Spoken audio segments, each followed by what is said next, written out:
Разрешите пригласить вас в тренировку нашей сборной, которая готовится к чемпионату мира в Дубае. Новичков нет, ответственность очень высокая. Чем отличается Иордания от Дубая? Это принципиально два разных чемпионата. Если в Иордании была направленность на тактику, там было у нас самолет, много зданий. Я когда готовился в составе сборной России в Америке на чемпионат мира, он один в один, как в Дубае. Мы сейчас готовимся точно под упражнение.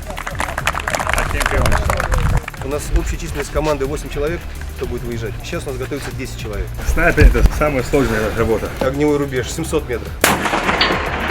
Есть попадание. Аллаху Акбар.